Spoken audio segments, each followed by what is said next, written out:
Do your thing. Fuck, wrong button. And Perfect. record. Nothing like starting a podcast with fuck. Fuck, wrong button. And Cobblecast Part 3, August 29th, Sunday, August 29th, 2021, 2:09 p.m. Eastern Time. And just as I was about to say, and I'm permanently suspended from YouTube, I realized the name of the episode, Cobblecast, just how easy my problems are right now. There are 13 families that don't have kids anymore, and I'm sitting here saying I got banned. So yeah, it's insanity, man. It's absolute insanity. It's actually, everybody's a casualty in what is with what's going on now, not just Kabul. Kabul is another sign and symptom of the bigger problem in this world, and in particular in this country. And you're obviously a casualty as well. You're getting banned from YouTube because you're quoting what somebody else said about take vitamins, and you get can't. It's not about the message; it's about kill the messenger. And so everybody in some way, I got kicked off of Facebook. I got censored for a week for a post that's 5.5 years old. They dug deep to find that one on me, and it's their mission is, as I think of it, their mission is to keep us quiet. We are the squeaky wheel making a lot of noise, man. And they're trying to replace the wheels, or they're definitely they're definitely censoring us on every level. But those two troops killed, they are nothing more than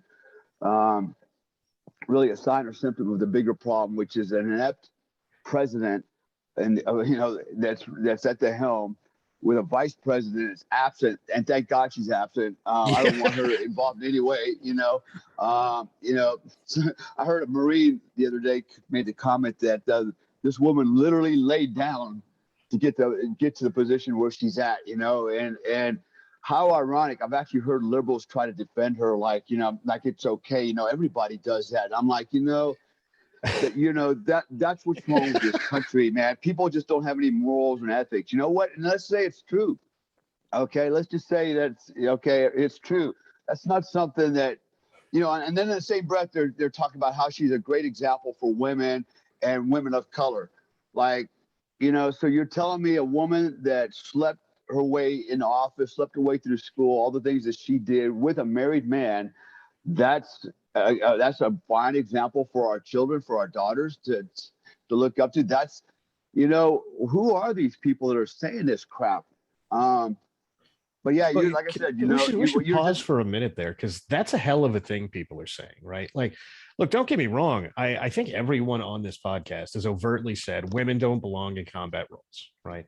And I thought you were going to say women don't belong in office. Well, that too. But we'll get there in a second. I was like, that's the part we say off camera. So everybody here is said, women shouldn't be grunts. There's a ton of good reasoning behind it, et cetera, et cetera. And for that, we all get called misogynists and whatever other stupid crap people want to spurg in our faces.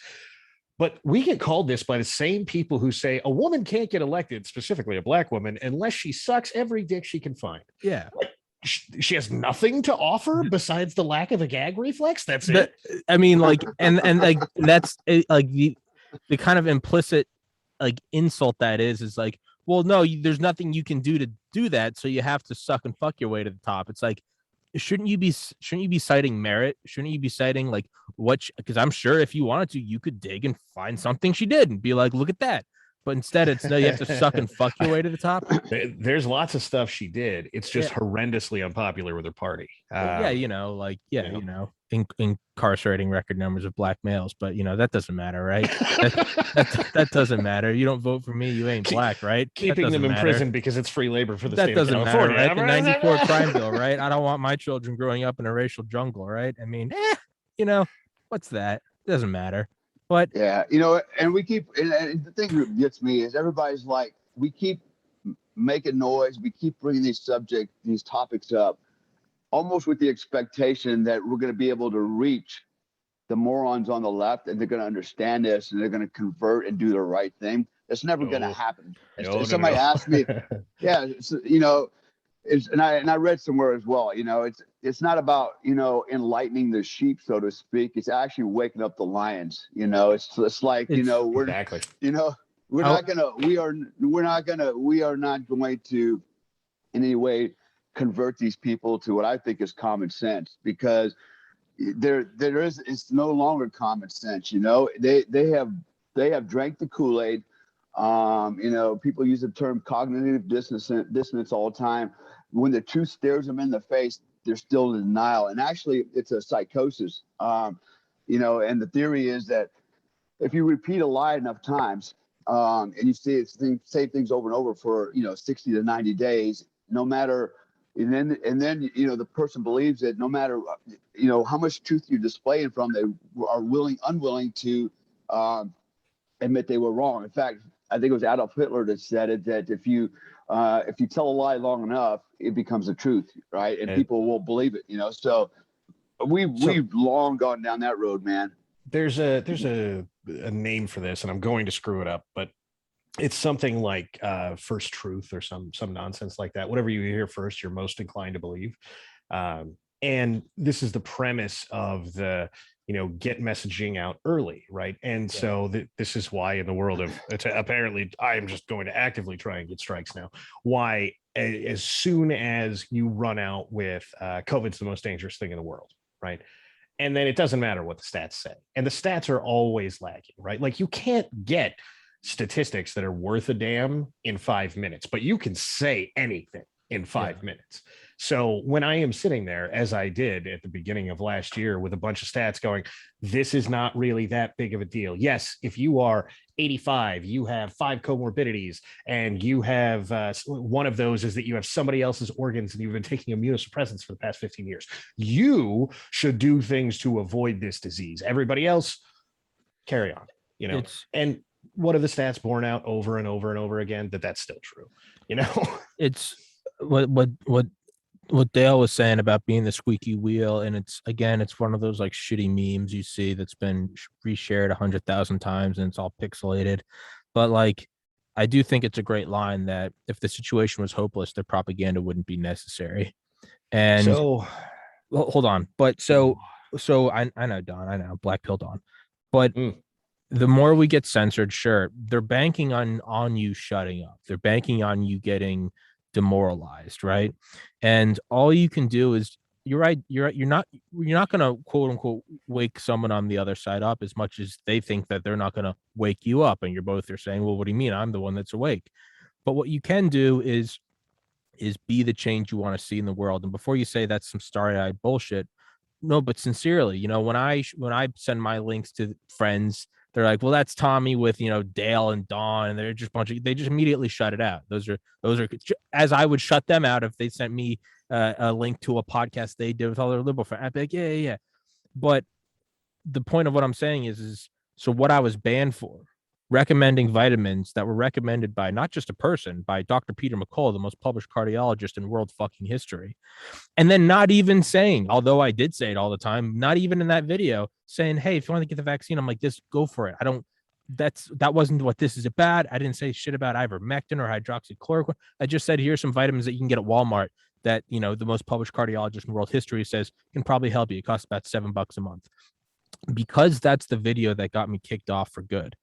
Now, when I have friends saying, because last week I interviewed Tucker Max, and so I sent that to a bunch of my friends who, Republican and Democrat alike, are all just, we were all college bros at one point. They're like, oh, well, the overwhelming responses I've been getting the last 48 hours are, hey, man, I can't find the video. And to which I've responded, well, my channel's been banned. And they said, oh, what'd you finally do? And I send them the video of the 4-minute video of me saying, take these vitamins. And then I send them a screenshot of the email saying that's what I was banned for. The purpose of this whole rant is that has shifted a lot of their views more than anything I could say about, oh, they stole it from Trump. That when they're going, wait, you really got banned for that? And I'm going, here it is. That is a red pill that, it's not televised. It's not broadcasted. But you're seeing a bunch of people just in my immediate circle who otherwise would never listen to a word I said about how we're being censored and conservatives are being targeted. They're all now going, you got removed for that? And I don't have to say, I told you so. I just say, yeah, they're not stupid. They're putting the pieces together and they're going, Oh, okay. So I don't think all is lost. All is lost if we give up and just say, I'm not trying anymore. Then all is lost. So there's a bunch of stuff that you said in there that is worth addressing. Not the least of which is I realize that everyone and their brother, like, be the change you want to see is just a dumb platitude. Well, let me tell you what that sounds like in NCO course. It is lead by example, you dumb motherfucker. Because if you don't, if you're fat and you're over there telling your troops, hey, be physically fit, they're like, I don't know, apparently you could be an NCO and be fat. If you don't know how to clear a room and your troops are over there and you're over there going, oh, you better learn how to clear a room and save your life. Your troops are going, you made it to NCO. You somehow managed. And everybody knows this, right? If you want someone to be taking your advice, you better be doing it, right?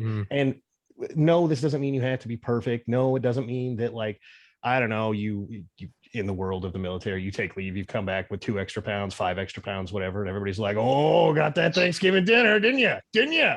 Right. But if the first thing you do is like, yeah, now I'm going to eat this donut, then everyone knows you're a douchebag.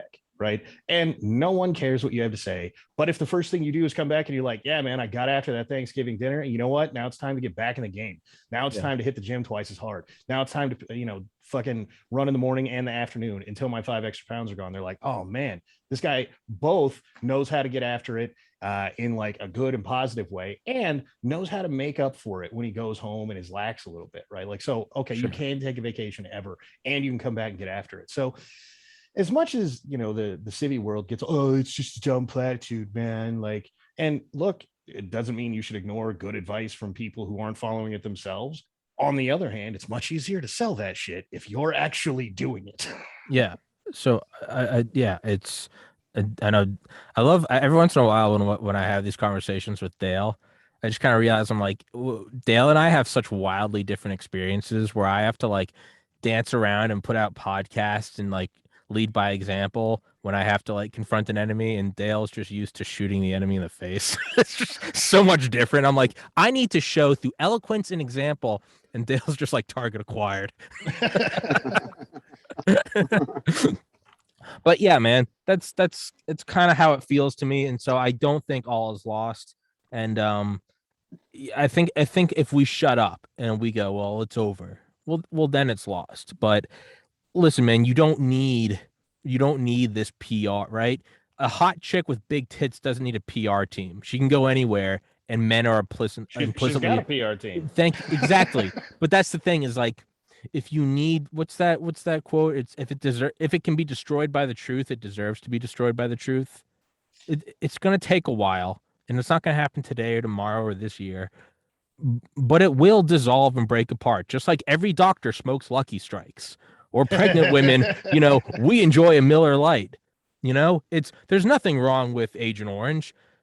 We see all these things, and in time, from 1999, you can find commercials from the Sackler family going, I hurt my back on the construction job, but then I got Oxycontin and I got my life back. It takes time, but it does come out, and it will come out. So why not just accelerate it and just push it forward? Just push it forward. This is a thing that has been strangely popular discussion-wise in my life over the past, actually, since we've spoken last, which was like, what, 48 hours? 40, if even. Is a ton of people have come to me and been like, well, but we need to save everybody. And I'm like, you're not saving everybody. And if you don't believe that, like, you tell me the list of things we have to do to get AOC to stop being a ridiculous communist, right? And if we can at least agree that one dumb broad is lost, then presumably a bunch of other people are too. And you don't need them. You shouldn't be trying to get them. You don't go anywhere near them, right? To the Dale's point a minute ago, you're trying to wake up the lions. The sheep, they're busy, right? They're doing whatever the hell they're doing, and they have no interest in what you're doing. There are some people that are right on that line. Okay, maybe you spend some time there, maybe you don't. That's up to you. You spend your resources, time included, how you want. But there are a ton of people who have, over the years of doing this podcast, and I've been doing it for 5 years now, have come to me and said, man, I had no idea that things were stuff that you just say off the cuff. You don't think about it. It's just stuff that you just know. And I had no idea any of this worked like this. And that is such a regular thing that it has been going on. I started this in 2017, and I think the most recent one was about 2 weeks ago. It is a continuous process where people just show up and go, I had no idea, man. It's just how has it gotten here? I said, well, mostly because no one paid any attention up till now, right? And make no mistake, no one's paying attention now. There's just some dickhead like me who's going, do you people see this? This right here? This is happening. And when things like Kabul happen, people get upset, and rightly so. And then a bunch of people go, well, how did we get to a position where there's a 4-star general that doesn't think that a fortified airfield in complete control of the U.S. military is a tactical position worth saving until we got American citizens out? And you go, well, that's a mighty good question now, isn't it? It's Dale, what do you think about or can you explain what happened with all the U.S. veterans that went over to start like exfiltrating U.S. citizens? I don't know. And I don't know how many actually were able to go. The problem is getting commercial aircraft that are willing to go. The other problem with commercial aircraft is a lot of times the insurance companies aren't covering the aircraft. So like, yeah, you want to fly your bazillion-dollar airplane over there? We ain't covered it if it gets shot down. Yeah. So there's a reluctance with commercial aircraft to go do that, right? And so a lot of guys want to go. I was lined up to go with at least one group that never came to fruition. They actually had resources. They had the means to get the aircraft, but it just the whole thing just kind of fizzled out. And it went from getting them out on an aircraft to the next one was getting them out on a bus going across the Pakistani border. Good luck with that. And the message I just got from the guys down on the ground, my guys on the ground, that we're now going to ride the bus instead of fly the airplane, is that basically they blocked all exit out of the city with buses. They shut down the bus as well. So there's no way for these guys to get out except on foot or maybe on a vehicle if they're not stopped first. In fact, they're literally knocking door to door.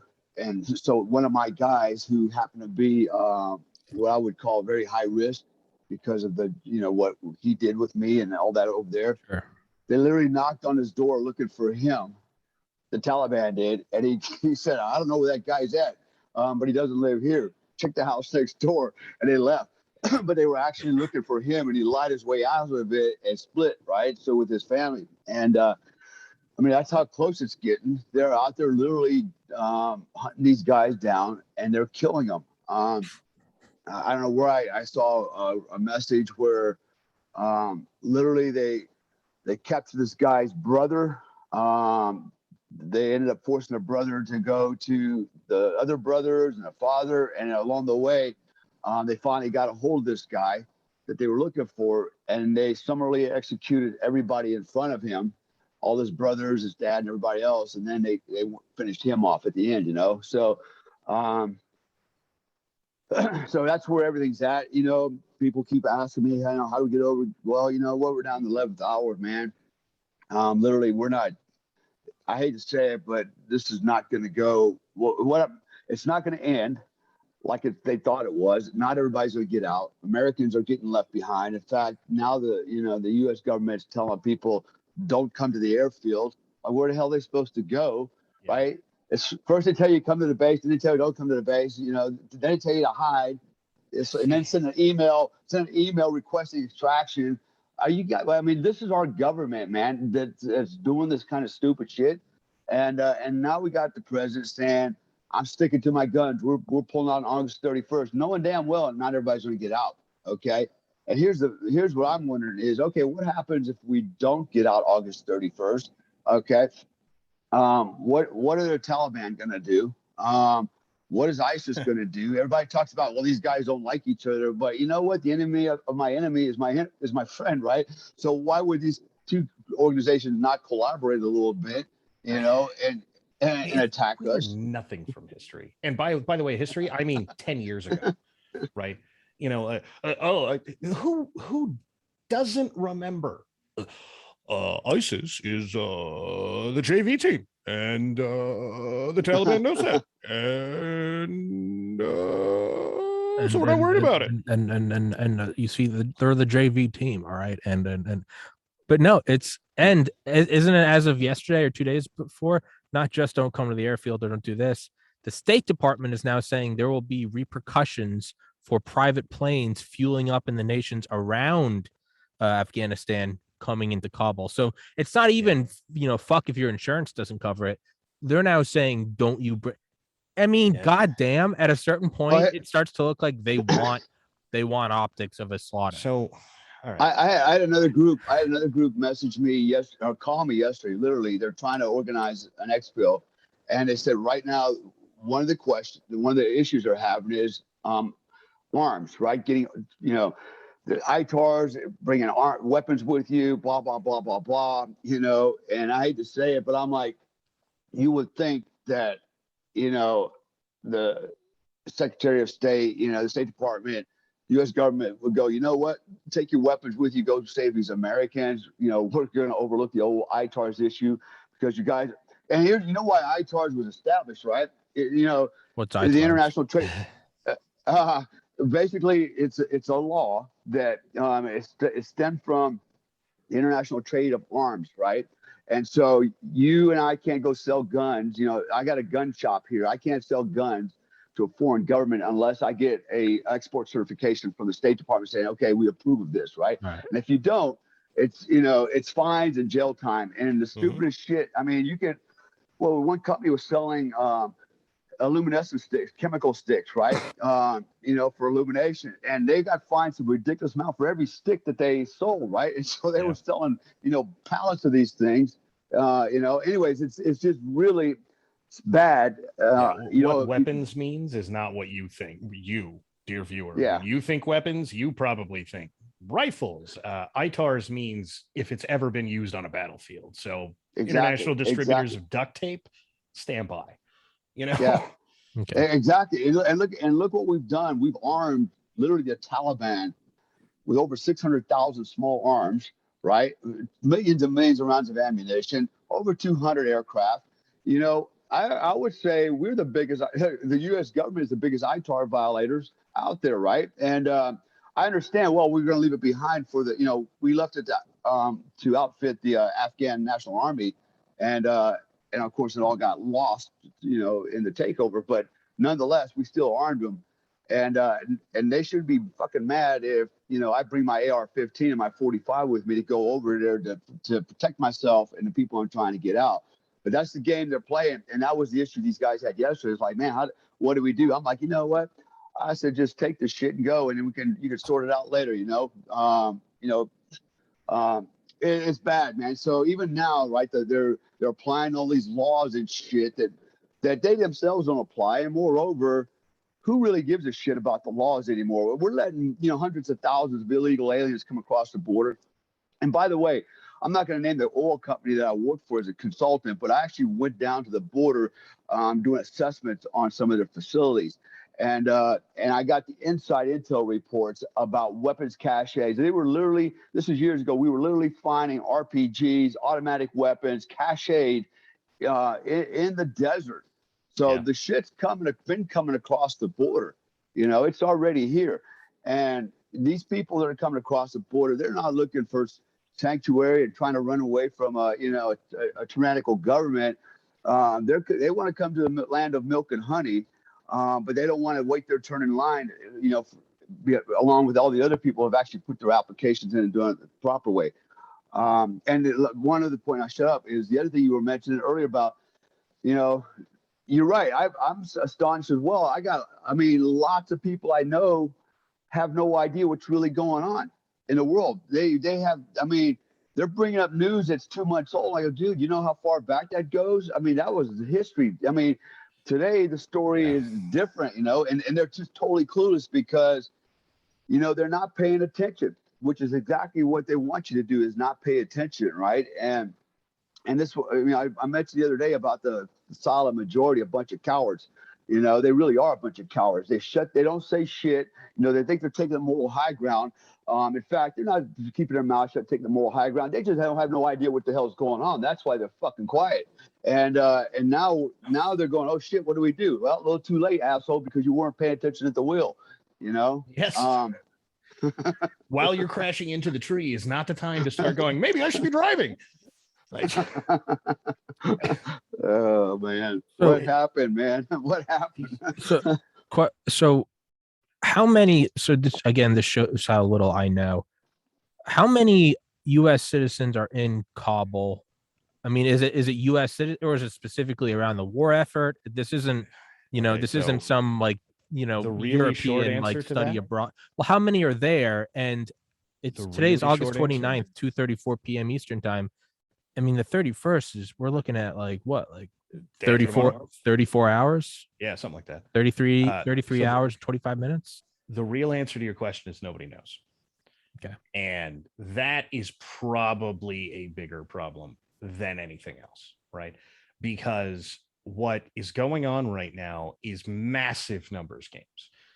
There is a very high likelihood that whenever we ran the first one of these episodes, there were somewhere in the vicinity of 20 to 30,000 Americans, either actual citizens or green card holders in or around Afghanistan and most of those are going to be near Kabul. And that is seemingly best estimates. However, according to the federal government, they've pulled 42,000 people out of there as of, I think, day before yesterday. Now, where the hell do they get 42,000 people? And the answer to that presumably would be, well, it's not just U.S. citizens that we're talking about. It's interpreters. It's, guys that Dale ran with. It's lots and lots and lots of people that have helped an American war effort over a long period of time that are going to be killed by the Taliban because they did pro-American things. However, that picture of a plane that was going around, oh, there's 800, no, there's 600, no, there's 457. Who the hell cares? It was a C-130 loaded to the gills. And that group of people, no one has any idea who the fuck those people were. Now, presumably, there is some quantity of those people who are indeed the people we were trying to get out. However, we know for a fact that that plane is included in the number of people that the U.S. government says they got out. We also know for a fact that there was no vetting of any variety of the people who came through there. We have no idea if we just imported 42,000 Taliban members. Now, that's pretty unlikely. Statistically speaking, accidentally, we probably got somebody that we wanted. But somewhere between 1 and 10,000 people should not be here at all for any stretch of the imagination, for any reason. And we're counting them as people that we have gotten out because the U.S. government came out to begin with and said, well, we suspect that there are 80,000 people that we need to get out of Afghanistan. See, we've already hit the halfway mark.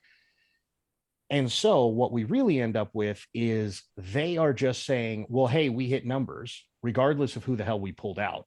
We did hit this number. So see, we're close. And that looks good on a headline, but it absolutely screws if all we're going to do is go, oh, see, we hit the 80,000 number. Well, if you pulled out 25,000 Taliban, that's not a good fucking thing. That's a bad thing. But you have no idea who you pulled out. You have no idea who these people are, where they came from, or what they're doing. Yes, the press that who are bitching something fierce that yesterday or Friday afternoon, I forget which, the Marine Corps grabbed all the press that were at Kabul airport, all the American press, and shoved them onto a plane. Now, I feel like we can be pretty certain that those people are indeed Americans because they are the American press who came from here, went there, said, hey, Marine Corps, we're the American press, and got to stay there for a couple of days. And then the Marine Corps rounded them up and sent them back. However, they're also being included in the number of people who have been sent back. And they're not the people we're trying to send back. That's like sending a plane to go get people, and then when the plane returns, saying we've acquired one more U.S. plane. Yes, motherfucker. That's exactly what they're doing, motherfucker. So whenever it is that you're reading these numbers off of headlines or reading these articles, I mean, they are telling you the truth. They have moved that many people. They are lying overtly about who those people are, what they know about them. And this, again, I think is a thing that means a lot more to vets, specifically who have stood a post in the middle of the desert anywhere at any point in their entire life.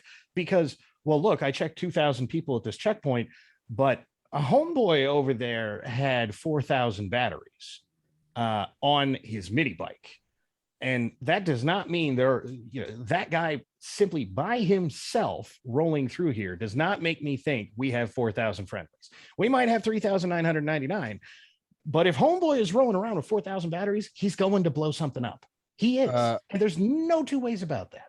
So like 2 hours ago, the U.S. drone striked a suicide bomber. 9 minutes ago, this is from 9 minutes ago, The Guardian, Afghanistan Live News, another blast reported near Kabul. That was updated. Yeah, that was updated at 2:34. Shocking. 26 minutes ago, militant, they think there's mortar fire. Mm-hmm.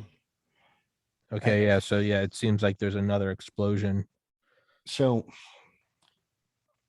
one of my direct briefings on the way to Afghanistan was from the guys that we were relieving. And the guys that we were relieving had they lost a lot of guys, right? And so they had a lot of really, really good information earned the really, really hard way. And so I think it was a captain, and he was the commander. They had just gotten back, and they brought him over to give us a briefing. And so he says, look, I know what they're telling you about patrols, at least if they're telling you what they told me, right? And mounted patrols and this sort of thing. And you get in the fight, and then you go assault the enemy and that sort of thing, or you go and you get out of the kill zone. These are really the two options that we teach, right? And let me tell you how that's going to go. You're going to go into a valley. The second vehicle is going to get IED'd. After the second vehicle gets IED'd, the first is going to take a couple seconds to stop. That's just reality, right? So he's going to take a couple seconds to stop. He's going to probably stand by for orders, or he's going to punch it and get out of the kill zone. And as soon as that happens, you have effectively cut a mounted patrol in half. And if they're really good, they're going to get second or last vehicle, depending on how many vehicles you have in this convoy. As soon as the second IED goes off, again, if they're really good, the small arms fire is going to start. Within a minute, the mortars are going to start. And they're not going to let you out of there, no matter what you do. So if you end up in this position, don't, dear commanders, and I know you're all going to want to get out of the vehicle and start assaulting things, don't even call the Casevacs. Call for fucking air. And you get air on station, and you get it now. Because when air gets on station, you'll get a break. You'll get a breather. And during that time, you can call Casevacs. During that time, you can work to get out. During that time, you can move a vehicle. You can do whatever the hell you want. But if you get out of there and you try and fight them face to face, there's going to be 4,000 motherfuckers there. And you're going to lose half your fucking squad, half your fucking platoon. Because if you don't get something bigger, badder, and meaner on station right now, they will kill you. This policy did not go away because we got out of Afghanistan. That's how they work. Oh, there's a small thing. We can assault the small thing, and the small thing can't fight back. Okay, hammer the small thing. And so when you get 10, 20,000 civilians, who, by the way, let's be honest, the military is not letting carry AK-47s if they can avoid it, right? Once you are in U.S. military controlled area, you're not carrying a weapon. That's not a thing. And for good reason, right? You're presumably not carrying a suicide bomb either, which is why if you look at where these suicide bombs went off, it was at checkpoints, because you can't get through the checkpoint with a bunch of explosives strapped to you, but you can get to the checkpoint. And over and over and over again, this will happen, because what we are doing is we are creating prey at the Kabul airport. And the worst people in the world are looking at that going, oh, they can't fight back. Hey, Muhammad, here's your 72 versions. Just push this button. And as soon as that happens, small arms fire starts. As soon as the small arms fire starts, you have seconds, because let's be honest, most likely right around the time someone pulled that trigger, someone put down a mortar tube. And right after they put down the mortar tube, you know what they did? They grabbed a mortar and they went like this. And mostly what that 30 seconds you're waiting on is time of flight. That round's got to go up and come back down. So mortar emplacement, time of flight. That's your difference between trigger pull and when you get the mortars. That's how it goes. And that is not different today than it was 5 years ago or 10 years ago or 15 years ago. It's the same TTPs. And we know this. We know it. Yeah, that reminds me of something that happened to me. I mentioned one of my book stories, but we got ambushed one night, and I remember there was a lull in action, and we had to turn the vehicles around, and we were going to head north. And we had an Apache on station, helicopter, and he had to go back and reload down at Sadabot. So, we figured it's going to take 30 minutes turnaround time, come back. And so we had the vehicles positioned, ready to go. The plan was we would bring the helicopter in. He would strafe the road in front of us, and then we would start make our run to the north. And we're listening to the Taliban on their ICOM channel, right? We're listening to their commander, and he's actually instructing his soldiers, his men, because normally they hit you from afar. It's a far ambush, a couple hundred meters away. But what he had instructed them to do was to get right up on the road, okay? And he told them that he knew that the Apache was refueling and rearming, and that's what we were waiting on. So the reason he asked them to get on the road is because he knew the helicopter wouldn't to them on the road. He couldn't strafe the road with these Taliban on it. Moreover, he instructed these guys to run between the vehicles, creating a crossfire, if you will. And like Don said earlier, their plan was to actually hit the last couple vehicles going out, right? And they were literally talking about describing what weapons, systems they were going to get off the last two vehicles. So they knew what they wanted. They knew which vehicles they hit towards the end. They also knew don't fear the aircraft anymore, because all you got to do is get in the middle. You create a crossfire, and it just basically, it just turns into a shit show. And this is also what the Mujahideen used to do to the Russians. How do I know that? Because we literally had Mujahideen fighters with us, and the intel guys, they said the same thing. On an ambush on a Russian convoy, they would hit the last vehicle because they knew the front of the convoy was not coming back to get these guys. They got out of that ambush. They was not going to run back in it. And he goes, that's exactly what they do. That's how they rearmed and refitted themselves and hit the last couple vehicles in a Russian convoy. And, they're not dumb. We think because they're running around in sandals and a rag on their head and an AK-47, they're dumb, but they've actually got some pretty smart guys there, and they've learned a lot from us. Okay. I learned a lot from us. And to Don's point, you do have Confederates. We had them in our ranks all the time. We would get infiltrators from Taliban to join the ranks, and actually all they were doing is collecting information, collecting training that they were going to use against us later. Yeah. There was, while I was in Afghanistan, Leatherneck, we had a range for the Afghan National Army, among many other things, right? So we're doing what amounts to pro tem boot camp for these guys, right? Make them turn you from raw Afghani civilian into something that is a worthwhile fighting force.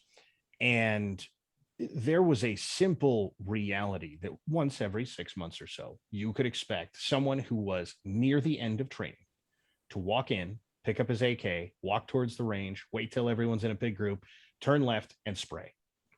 It just happened.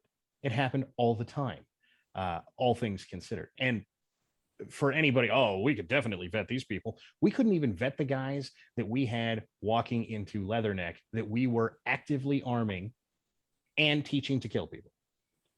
But I'm to expect that we can vet 40,000 people in 36 hours? I don't think so.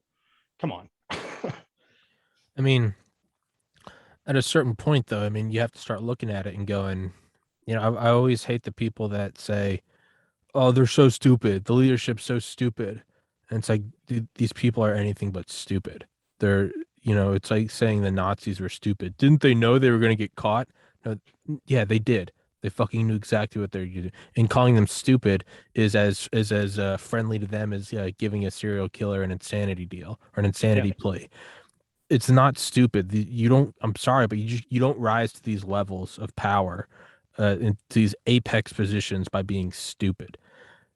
It seems like they're doing something very intentional. It seems like they're setting this up for a slaughter, or they're setting.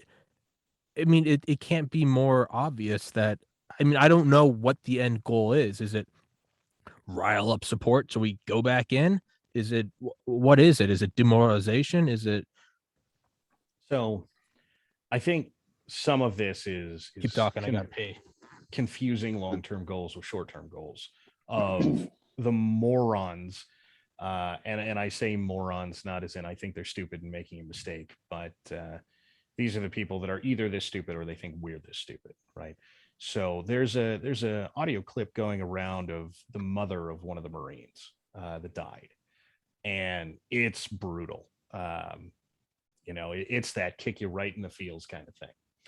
And she is talking about, you know, my son died because dementia-ridden bag of crap wanted a photo op on 9/11.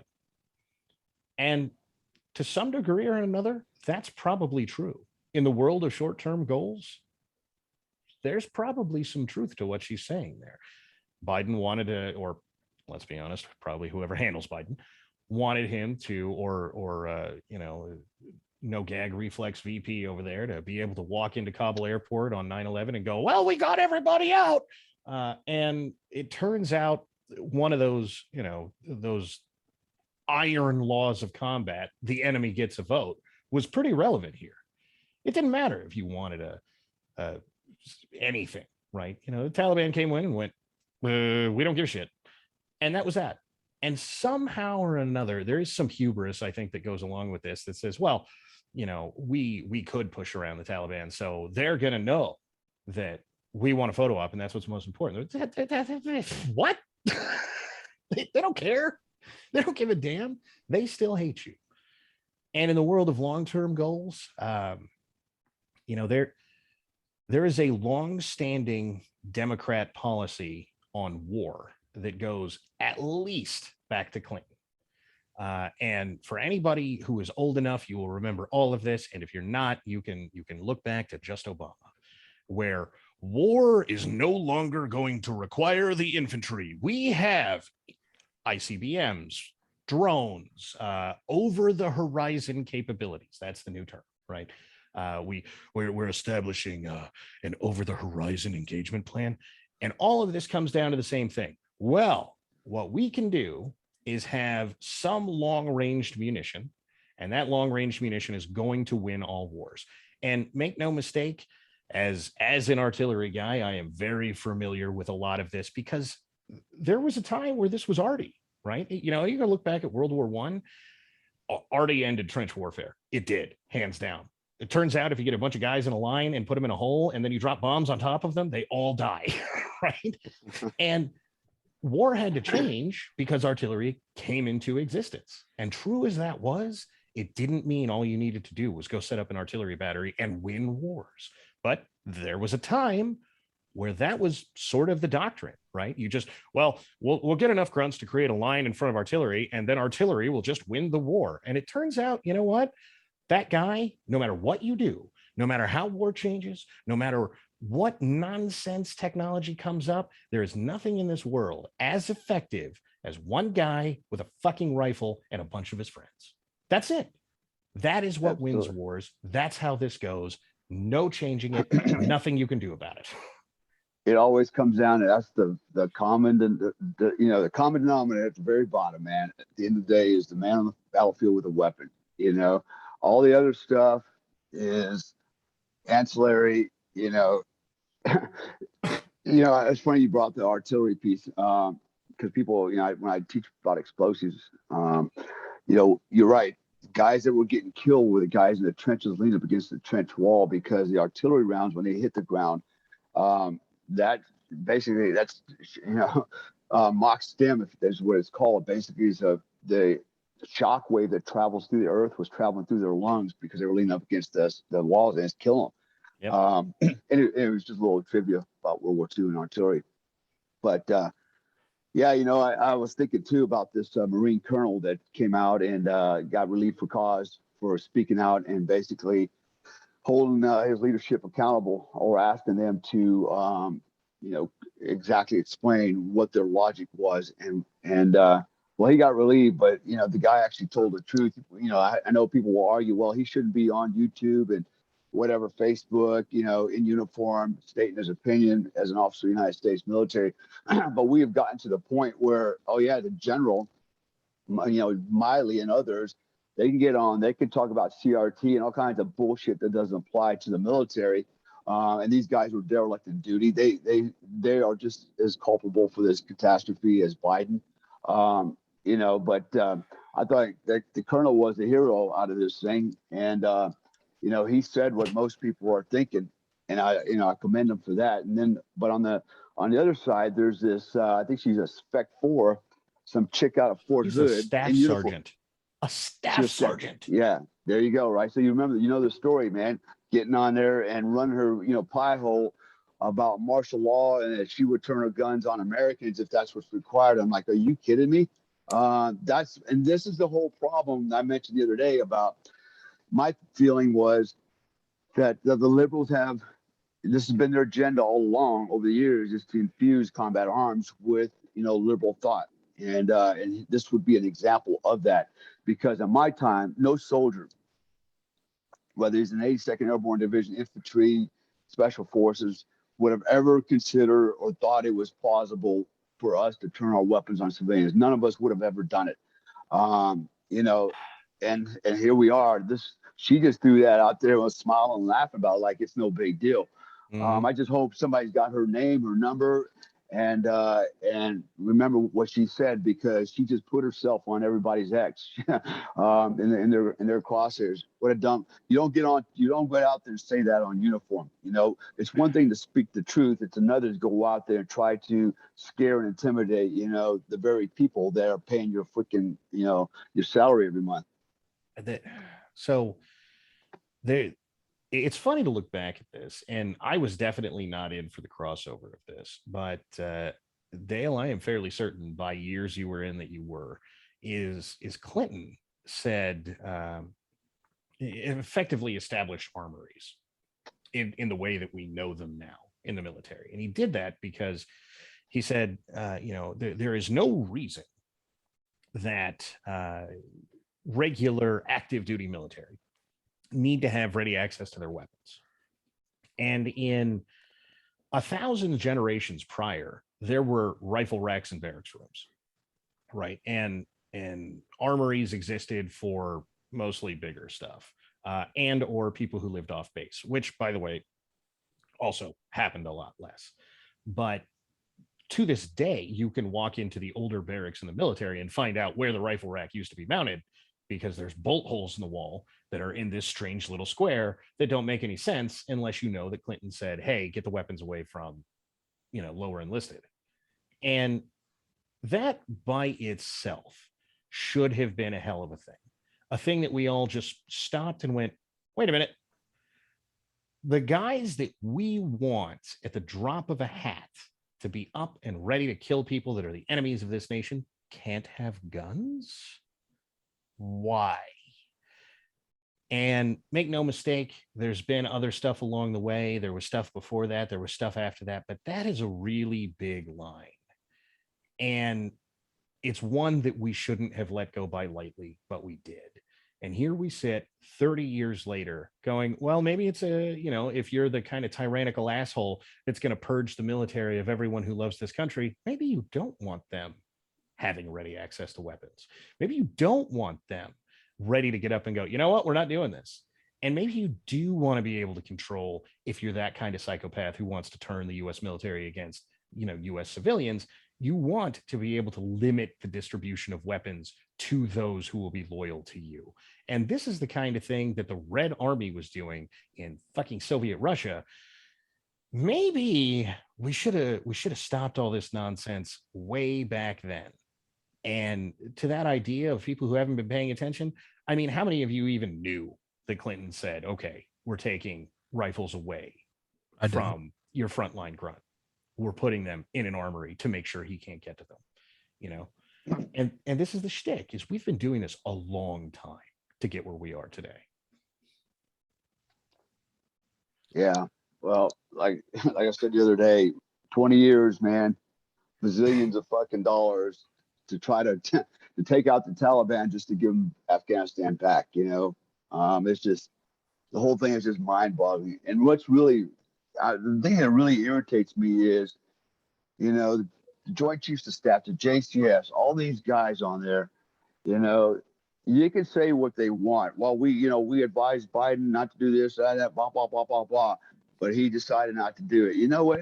If you're a fucking officer at that level, and you know that this guy's going to disregard your guidance and it's going to get people killed, you should have just fucking took your jacket off, said, you know what, I'm out of here. Fucking walk away, man. Instead of just staying in there, because now every fucking guy on the JCS, everybody needs to be fucking goddamn brought to trial, man, for fucking dereliction of duty. In fact, treason, I would argue. They need to be held to account because they're all just as culpable as Biden was. It's funny that Marine colonel, you should have laid your rank on the table. You should have just taken it off your shoulder, set it on the table, said, look, if you're not going to do something that's going to protect Americans and, you know, in his case, Marines, then you know what, take this shit. And if even one had, let's be honest, we'd all be championing that guy as a hero right now. Right. Like, whether or not that is courage in the face of the enemy is, look, you're sitting on the tail end of presumably a 30, 40-year career.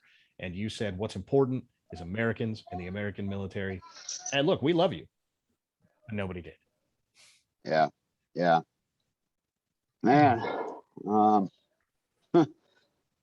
It's hard to get for me every day. I'm just like, it's like living in a parallel universe, man. There's so much going on our front, you know, in this country and over there, and just internationally, what's going on. It's like, you know, and I listen to all these very intelligent people, these, you know, without a doubt are experts, you know, in their field, and they're speaking out, and almost as fast as they speak out, they're being suppressed.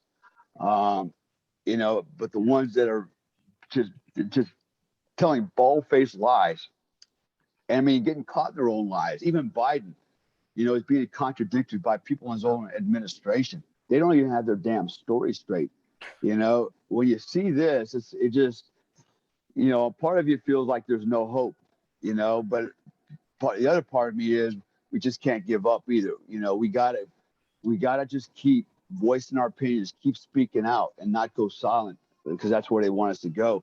And continue. And I'm going to use again, instead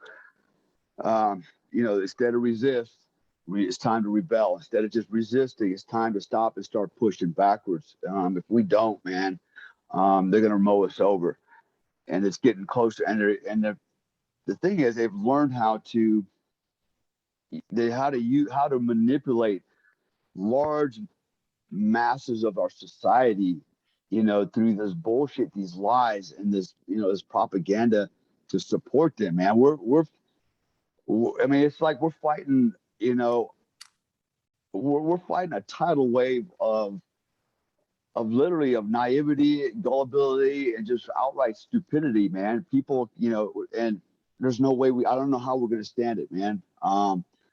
You cannot enlighten the sheep.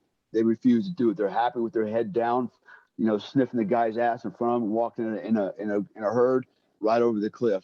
There's no reaching them. There's just no reaching them, man. I don't know what the answer is, but I feel that down the road, you know, somebody brought something up. Maybe it was you brought it up the other day, Don, about Taiwan. Somebody brought it up. No, actually, it was another podcast I was watching. And the guy made the mention. He said, you know what? If I was China right now, I'd roll over Taiwan. I'd take it. Because here's your chance to grab it. Ain't nobody gonna be able to do anything about it. Nobody's gonna do anything about it. Fucking take Seattle. Yeah. Right. So I mean, at this point, in the world, take California too.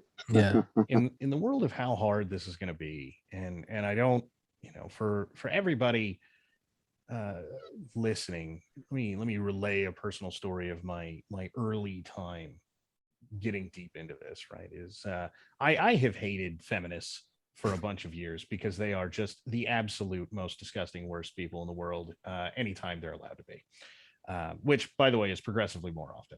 And they will happily run out and tell you that, the guy who's willing to die for his brother on a battlefield is a subject of toxic masculinity and should be put in a rubber room and taught to, I don't know, cry out his feelings and suck dick to be trans inclusive or something. And they do a ton of other things, a lot of which have personally impacted my life. And so I've had a rager for these people for at least a decade.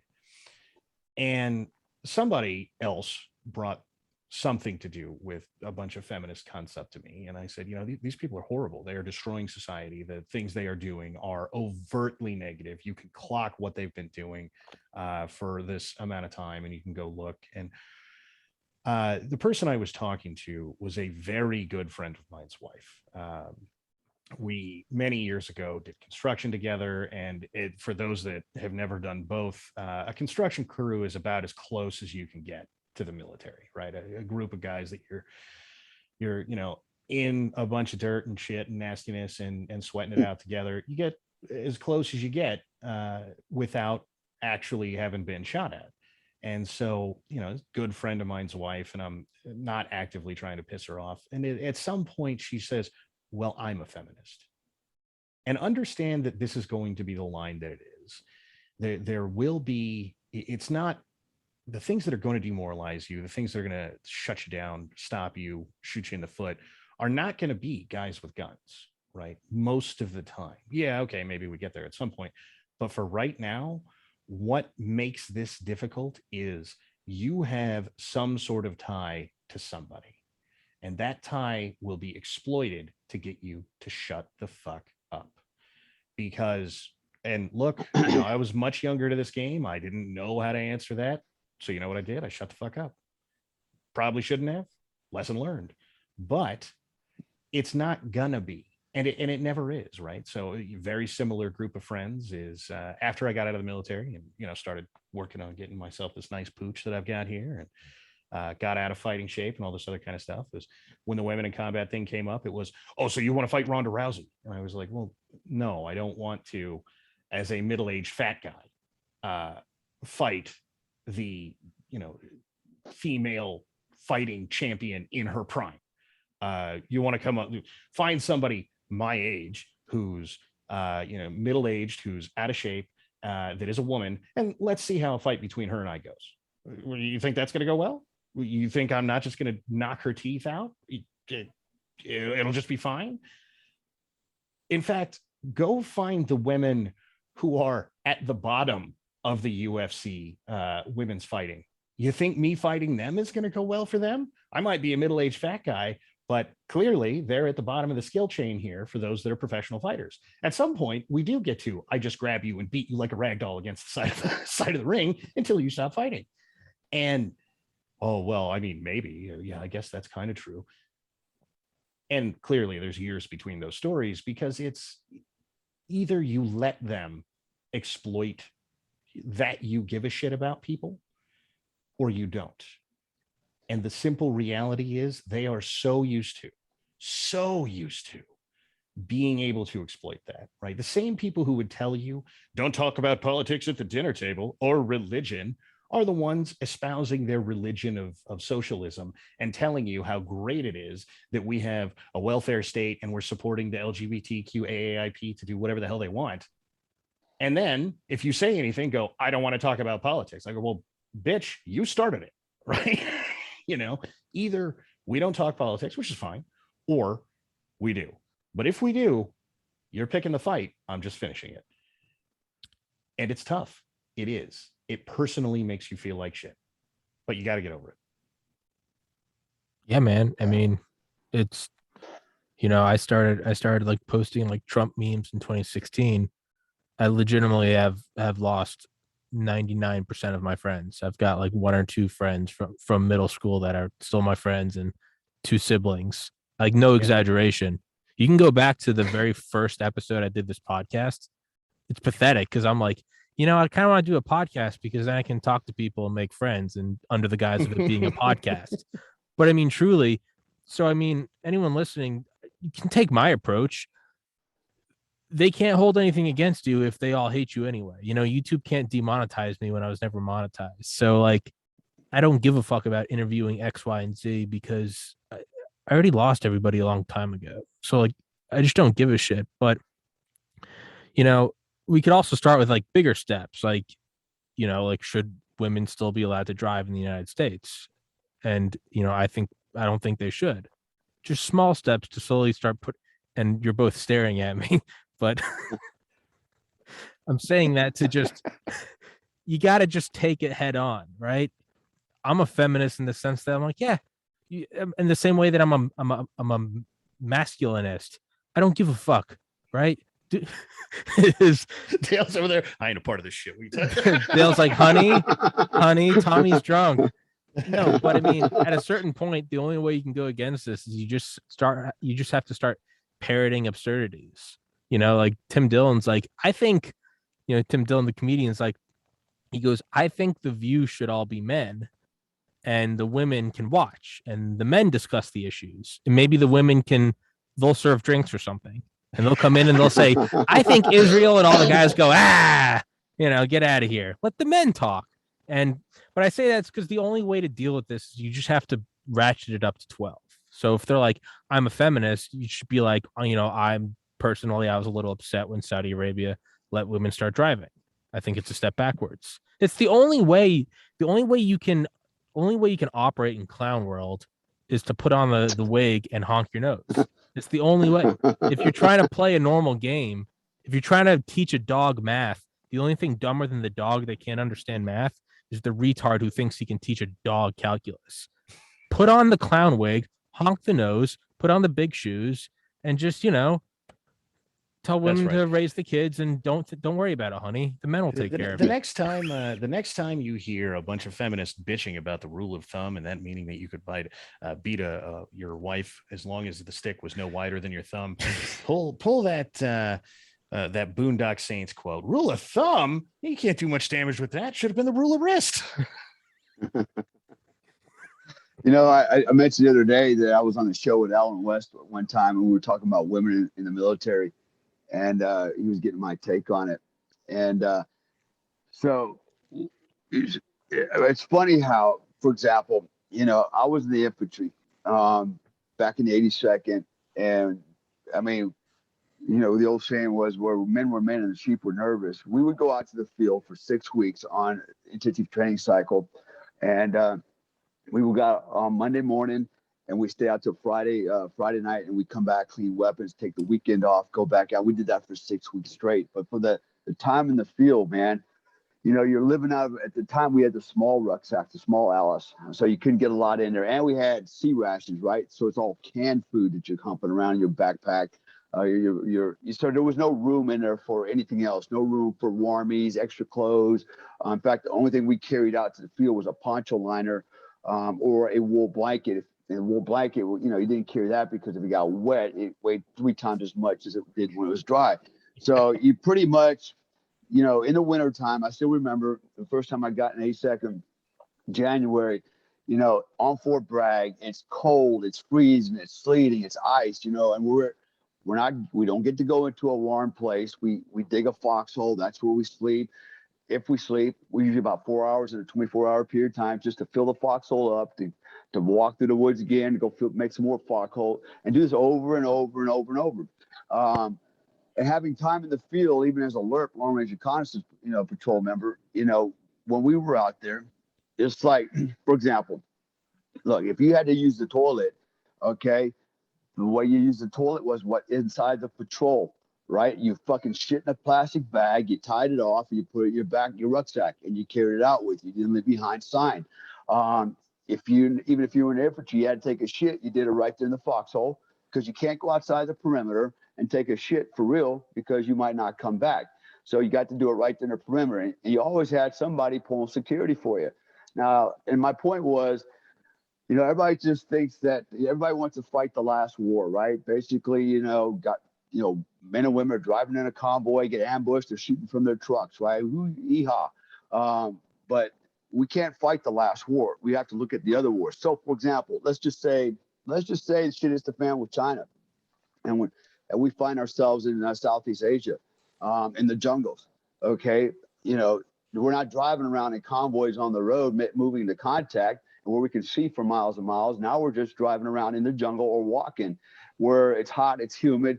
You don't get to change the uniform. You're sweating your balls off, and you get to shit and piss in front of your teammates, and everybody accepts it. And then at night when you go to sleep and you're freezing because it does get cold in the jungle, especially if you're wet, and you don't have any gear in your rucksack to keep you warm because it would take too much weight, too much volume. So what do? You snuggle up against your buddy just to get some body heat to stay warm so you can stay functional and operational. There's so many things to, the life of a soldier, a combat soldier, that is just completely not even considered, because the people that are crying, oh, women should be allowed in combat, are sitting on their couch in an air conditioner, heated house, and saying all this shit because they watched the news of the movie. And I went on as an expert, okay, in this job, because I was an infantryman. I was a grunt. I was a long-range scout. I was a Green Beret. I know how to live in the field. I know what it takes, whether it's covered in snow or covered in mud or covered in sand or covered with ants. I know what it's like. And I'm telling you, that kind of life makes for very intimate situations with your team, just so you guys can survive. And nobody's really considering that. And I can just imagine what would happen. Actually, I know what happens because I've had to do this one time. I actually had to take 5 females out on a combat patrol for training, but nonetheless simulate a combat patrol. I see how that can go down, and it doesn't go down well. Okay, there's a huge difference. There's a reason why you have weight divisions, and for example, in MMA and boxing and things like that, because when you're carrying a minimum of 85 pounds worth of equipment on your back, and usually that's just your rucksack. My load-bearing equipment alone was 35 pounds with 13 30-round magazines in it, which was standard operating procedure. Plus all my other, my water, my radios, and everything else that had to be on it. And then my rucksack that carried more batteries and more weapons and more ammo and shit.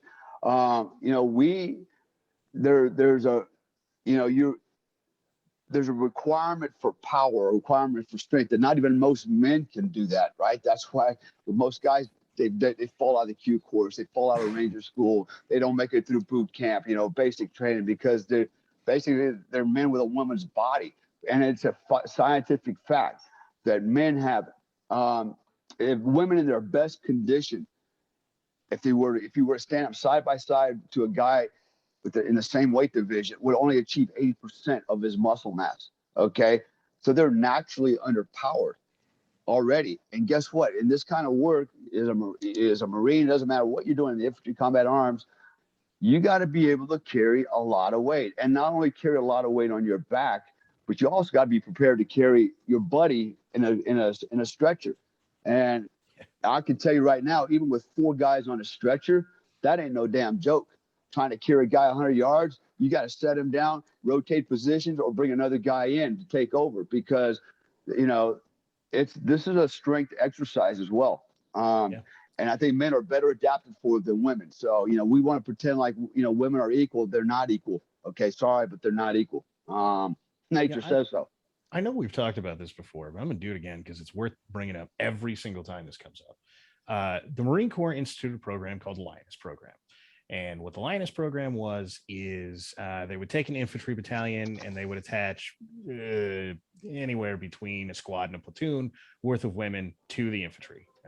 And they would go out and do infantry things. And the things that the women who did that said at the end of it are truly enlightening, to the point that I wasn't a fan of the idea of women in combat to begin with for very, all of these reasons we're talking about. The things that they will tell you are so much worse than any of the things that most of us will say.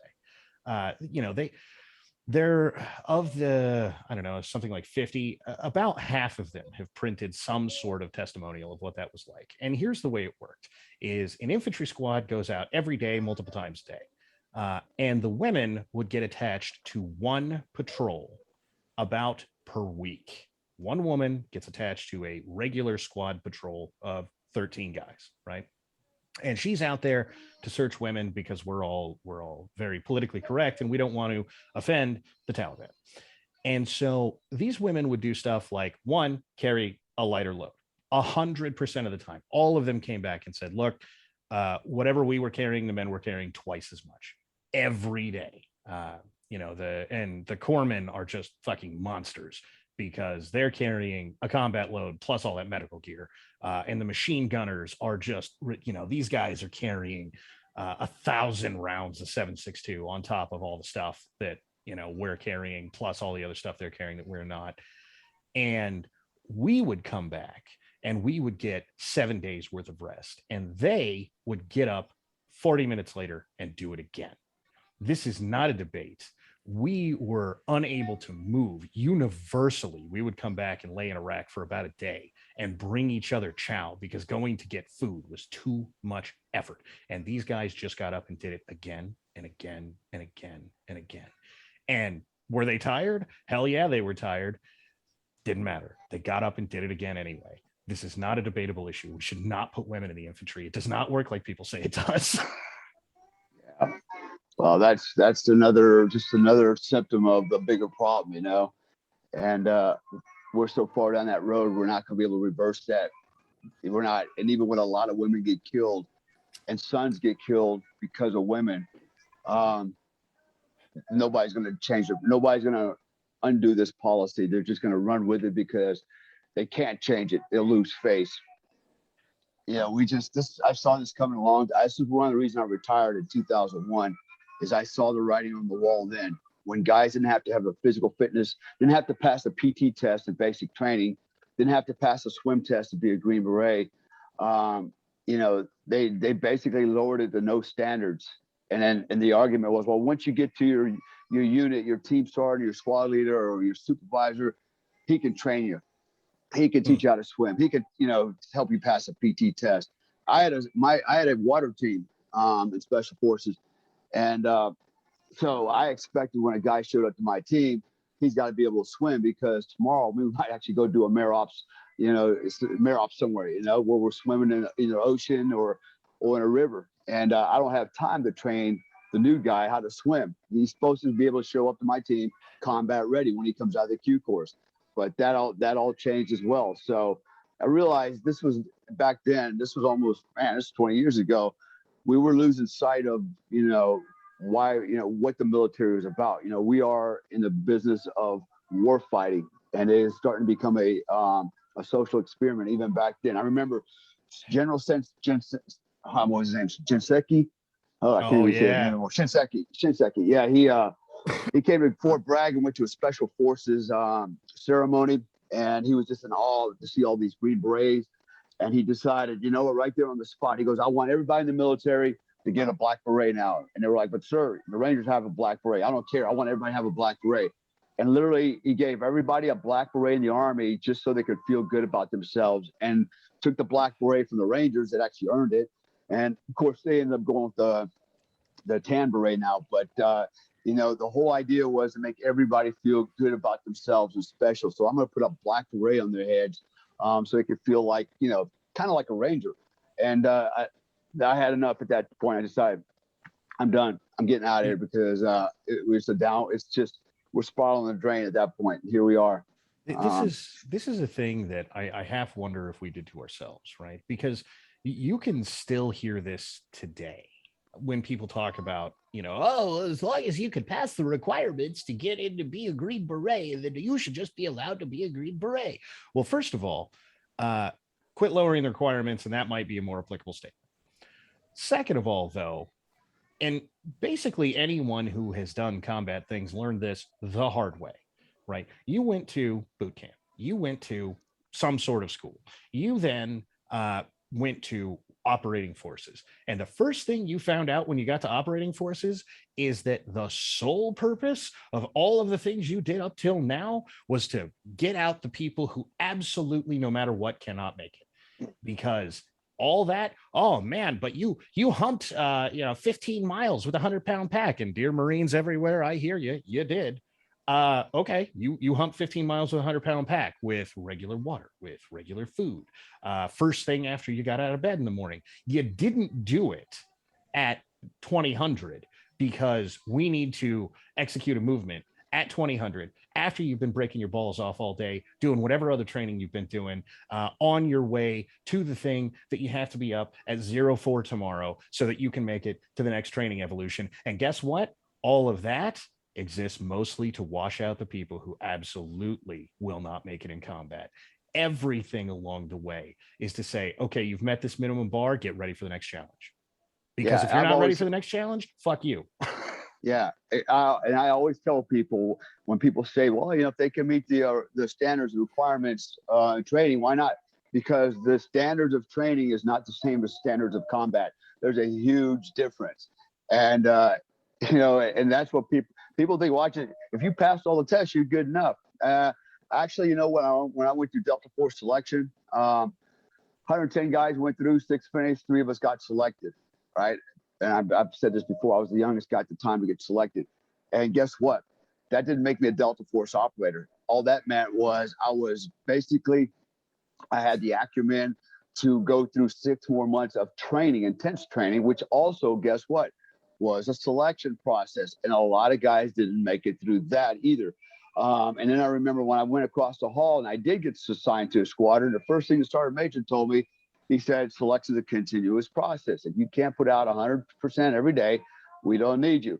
And so, just because I went through the training didn't mean I was worthy of being in the squadron. It meant that I was basically now given a hall pass to cross over, report to the sergeant major, go, Sergeant Major, I'm here.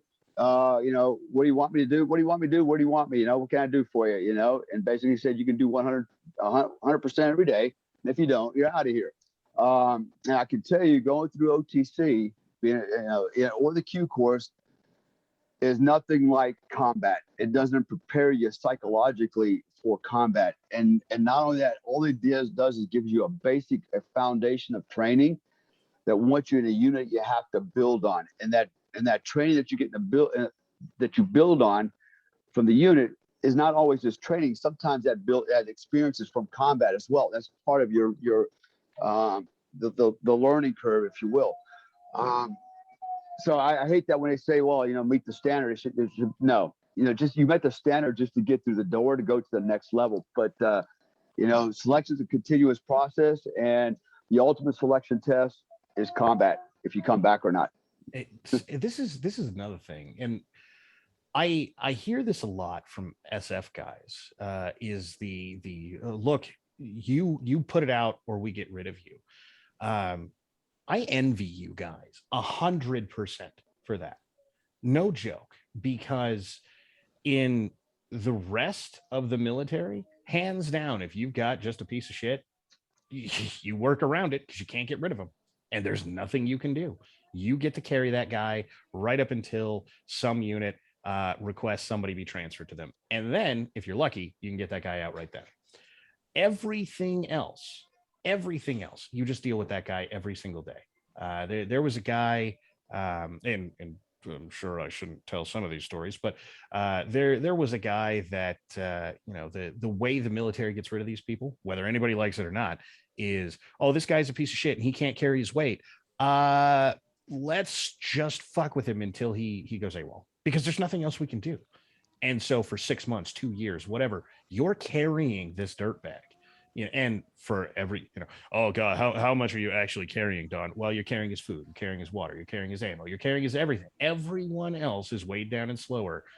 Not just, we have to wait a little bit for this guy. Everybody else's life is worse in substantial ways. And, oh, well, maybe that just prepares you better for combat. That's all well and good unless you take that motherfucker to combat, right? Because that's where you need to not be carrying these people. That's where you need to not be weighed down while someone is trying to kill you. And you are. And there's no two ways about it. There are whole battalions that are effectively everybody else's shitbags. Shock of shocks, those guys take casualties. Weird. I think that we should put together a team to prove just how toxic males are. We should, because Kabul is not from a complex web of geopolitical implications and warfighting machinery, but rather it's the sole result of toxic masculinity. I think we should put together a team, just a ragtag team of the best female fighters out there. GoPros on all their shit, and we send them over to Kabul to liberate the people of Kabul and bring back American citizens and show once and for all that, women run the world. And when they are eventually captured, raped, and beheaded, maybe all this shit will stop. Yeah. I'm not on YouTube anymore, so. I am. Okay. Oh yeah, whoops. We're gonna have to live with it, man. Yeah. That's Shit happens. Don't worry about it. Yeah. We're gonna have to live with it. Yeah, Okay. let's wrap this one up. I gotta get ready for the next one. And yeah, it doesn't matter. I'm not on YouTube anymore. So oh wait, let me check real quick. Let me see if there's any more news on what that blast in Kabul was. And let me save you a lot of time. It's either mortars or suicide bombers. Almost 100% certain. Oh, I guess it's relevant whether or not it was a VBID. Two Pakistani soldiers killed. Huh. I think. American. I think so. Well, this is good. A U.S. drone strike 2 minutes ago kills 3 children. Well, women, that's save us. That's another thing, and I know it's going to spin out of control if I get too expansive, but we have talked before about, oh my God, the American military is killing all the civilians. They're probably not. No, they're just laying no, they're not. They're going to exploit that. That's how they do it. And more propaganda. Yep. Well, hopefully our ragtag team of trans women with blue hair. I can't wait for the Hollywood blockbuster, how they liberate us from Kabul. Dear Antifa, we are recruiting to go to Kabul and save the day.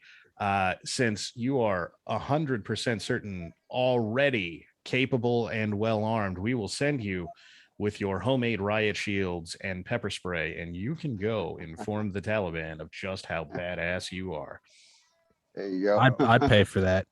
I'd fucking pay. I'd live stream. Oh man, I'd live stream that shit. Fuck it. Right. ISIS doesn't need to upload those videos. We will. On that note, everybody, take care. God bless America. And Don's streaming, so Don can fucking finish his own shit whenever. Dale, till next time. Don, till next time. All and right, guys. I'm gonna try to get on that soldier who just got back from Kabul, and if I can, then we'll do a Kabul cast 4. Sounds good. All right, my dudes.